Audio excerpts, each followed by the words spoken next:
Sergeant Sosa and I were working with the questions on the first portion dealing with NGOs and how they affected and related to the battle, as well as the individual work of Clara Barton and Letterman, and how their actions throughout this war, particular here, and then obviously, as we'll discuss, we stretched out the NGOs a little bit more into some of the future from this portion, as well into what we think of NGOs in the common day. Obviously, at this time of the war, NGOs that we know, none of that existed. Clara Barton, a quick kind of a timeline of the history of her, catching her up to her arrival and participation here. Started out early on in her life, helping out with the family. She continued to move forward as an educator and a teacher. She herself continued with that job where she was working in education, left to go get more education, and that is what actually got her moving around more. As she continued to move, she ended up in the New Jersey area where she was working as a teacher. At that time, they were called subscription schools, to where basically as the teacher, all of us sent our children to this teacher, and then we all helped pay for their salary. So as she continued on with that, she came across more and more children that parents couldn't afford. So she eventually made the shift, which eventually led to New Jersey's first public school. She found some students that their parents couldn't afford. She offered to teach them. And then that went from 6 students to 20 to 200, and then eventually when she left down the line years later, it was up to almost 600 students, and then that ended up being the first public free school for the New Jersey area where she was. From there, she continued on. She worked with beyond the education. She started to move to a local position as she moved down to DC, and with that she took a job as a clerk at the U.S. Patent Office. The important thing out of that was she was female. She was holding a man's job, and she was actually receiving the pay that men would receive for doing that same job. The importance of her getting there is during that patent clerk time was when she recognized that the Army medicine was not set up right and was not going to be able to support what she foresaw as future wars on being able to provide medical supplies and medical equipment. What's the relationship between her being in the patent office and Army medicine? How did she come to that conclusion working in the patent office?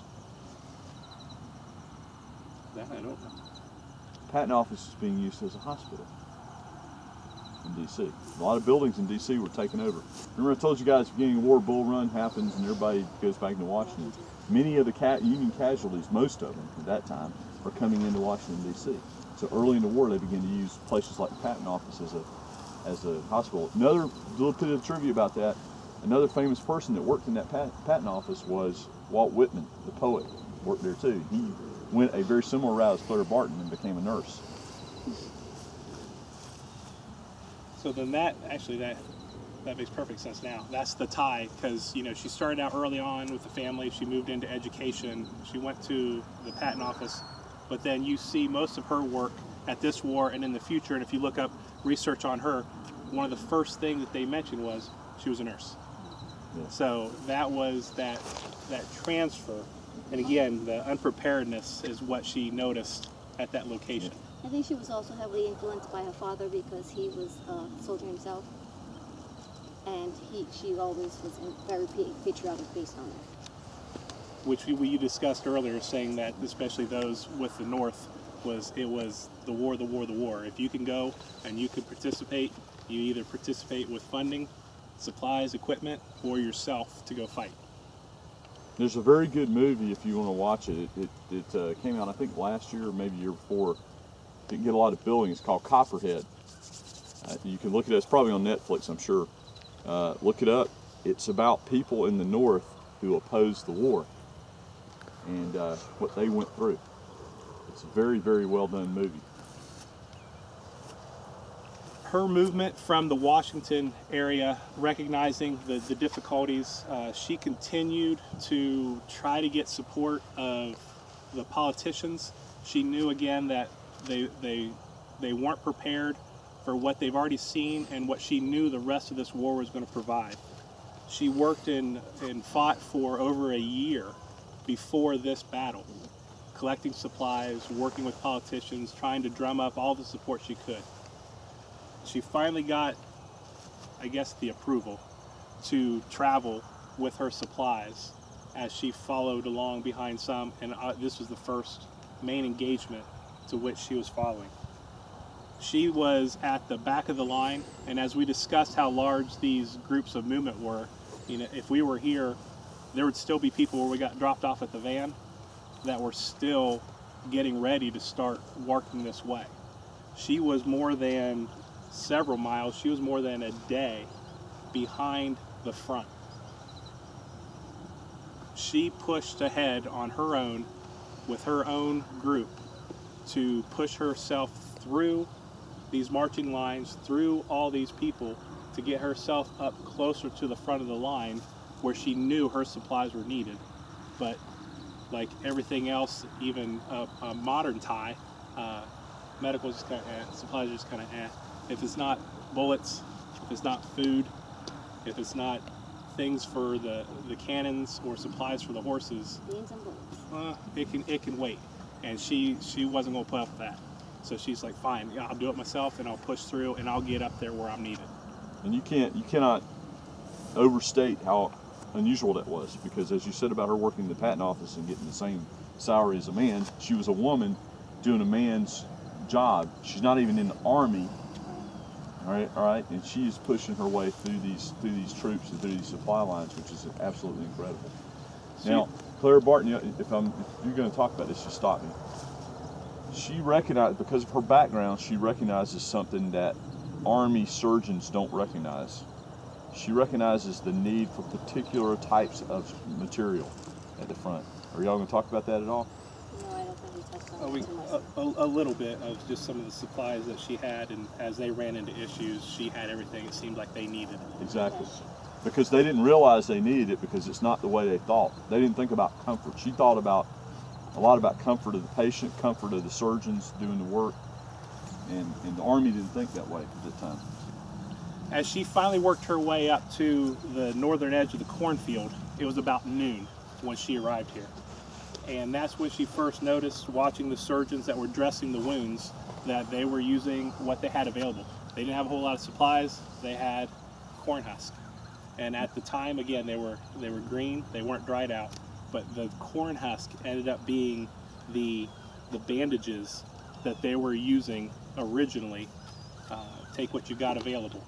Hey, why is that? Why didn't they have the supplies here? The bandages particularly. They have by this point, what little they had on their individual persons have already been used up.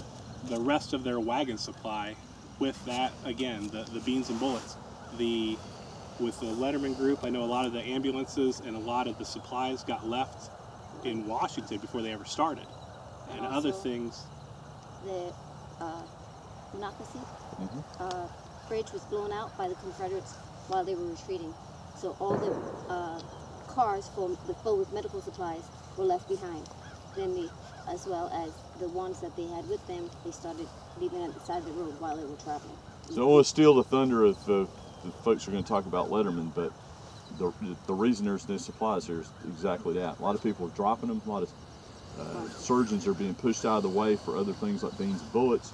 But there also, a lot of that's been trapped that came out. That Letterman sent out of Washington has been trapped on the other side of the Monocacy River and never made it from Frederick. Roger, and he actually did go ahead and order a large amount of supplies, but they chose to leave it behind anyway for. He was working with what we use now as push packs. Yeah. He had, the idea was there. You know, I think it would have been a world of difference if they could have gotten here. Well, let's not go too far down the Letterman thing. Y'all keep going, NGOs. I got you off on the wrong. Okay, track. not a problem. But Somebody else has got with that portion of what they needed and they ended up not having, you know, they were using corn husk. As she got here, she was providing them with bandages and some supplies. As they continued on through the day, through the night, they were running into issues again. She turned around, went back to her wagons, and started pulling out lanterns, which they were short on. And all of a sudden, hey, we got lanterns. We can keep working all night now. So another item that they weren't planning on or realizing that they needed good lighting all night long. But she kept going back. It seemed like whenever they had a shortfall, she'd go back to her supplies that she brought, and she would continue to bring back what they needed, which ended up actually getting them through that day, that entire night, until the next morning for the sunlight, so the physicians and surgeons could continue to work on what they were doing.